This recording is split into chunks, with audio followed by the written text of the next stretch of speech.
প্রদীপটা কিন্তু আপনারা চালের ওপরে, ধানের ওপরে, গমের ওপরে রাখতে পারেন। 4টি চাল দিতে পারেন, গম দিতে পারেন, ধান দিতে পারেন। যদি কিছু না পান, একটু কিছু ফুলের ওপরে প্রদীপটা রাখবেন। প্রদীপ এমনি শুধু রাখতে নাই। তো সবাই লক্ষ্য করুন, আপনি প্রদীপ দেখাবেন জগন্নাথকে সেদিন কোথায়? জগন্নাথের চরণে 4 বার, নাভিতে কবার? 3 বার, আর নাভিতে 2 বার, আর মুখমণ্ডলে 3 বার। গোটা শরীরে আপনার 7 বার ধূপ দেখাবেন, আর 7 বার জগন্নাথ দেবকে আপনারা প্রদীপ দেখাবেন। সেদিন জগন্নাথের নামে সারাদিন জগন্নাথকে স্মরণ করবেন। আপনার উপবাস কিন্তু সার্থক হবে। বাড়িতে নিরামিষ করবেন, বাচ্চাদেরকেও নিরামিষ খাওয়াবেন। 4 তারিখ আষাঢ় মাসে। কিন্তু সেই দিন চলেছে কোথায়? কৃষ্ণমণ্ডল চলেছে কোথায়? জগন্নাথ মন্দিরে। মালাটা দেওয়া হোক, লীলা শুরু করব। তার আগে সবাই মিলে চলুন একটু বৃন্দাবনের কথা গাইব। সবাই মিলে চলো রে চলো রে চলো চলো একসঙ্গে। হরি দর্শন দর্শন, জয় রাধে জয় কৃষ্ণ জয় বৃন্দাবন। চলো রে চলো রে চলো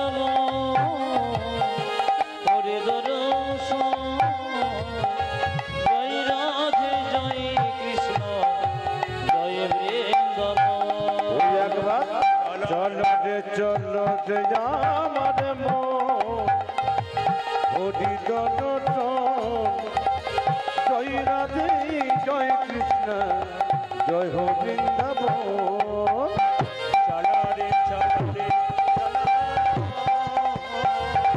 হরি দর্শন জয় রাধে জয় কৃষ্ণ জয় বৃন্দাবন। একবারে চলো রে চলো রে চলো হরি দর্শন, জয় রাধে জয় কৃষ্ণ জয় বৃন্দাবন।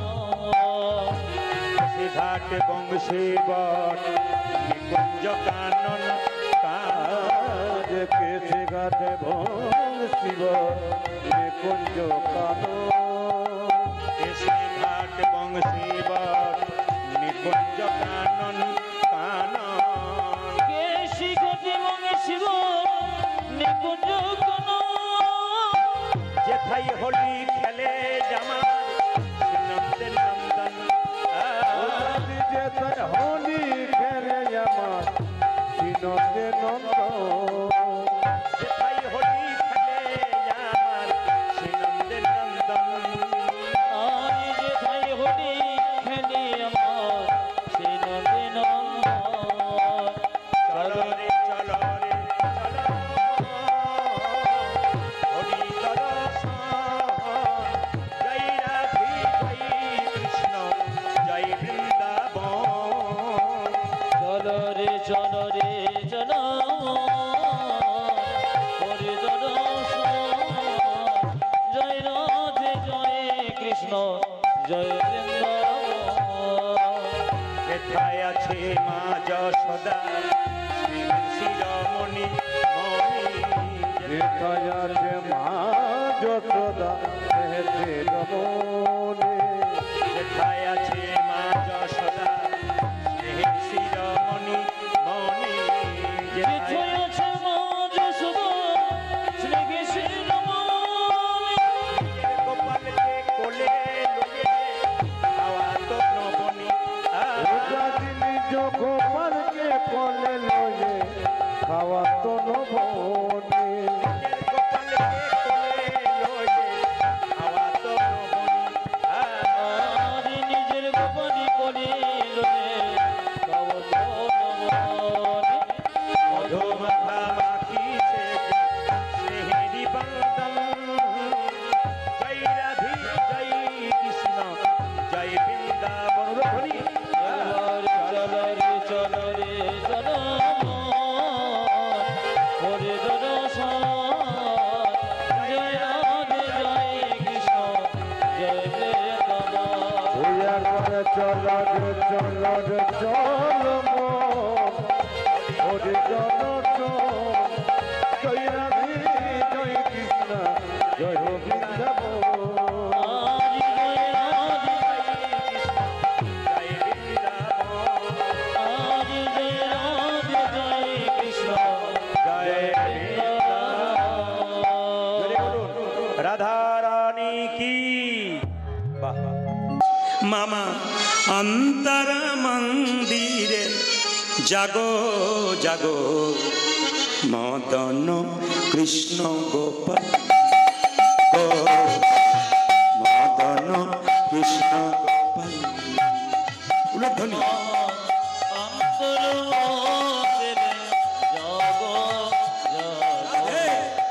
মদন কৃষ্ণ গোপাল গোপাল মদন কৃষ্ণ অন্তর মন্দিরে জাগো জাগো মদন কৃষ্ণ গোপাল গোপাল রে মদন কৃষ্ণ গোপাল উলধ্বনি উলধ্বনি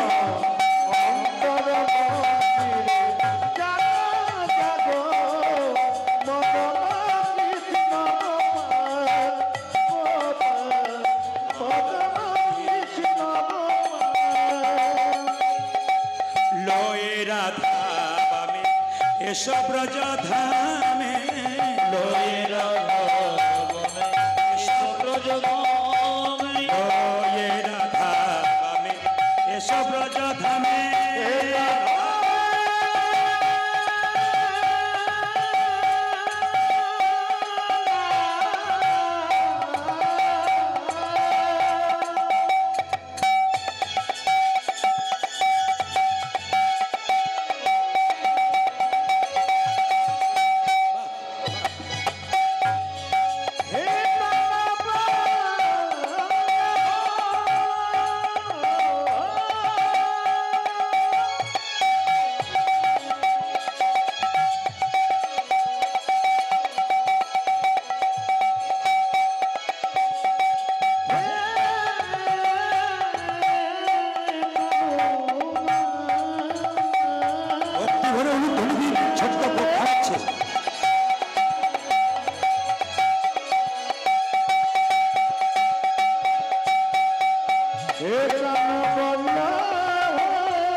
লয়ে রাধা বামে এসো ব্রজ ধামে লয়ে রাধা এসো ব্রজ ধামে এসো এসো গিরিধারীলা মদন কৃষ্ণ গোপাল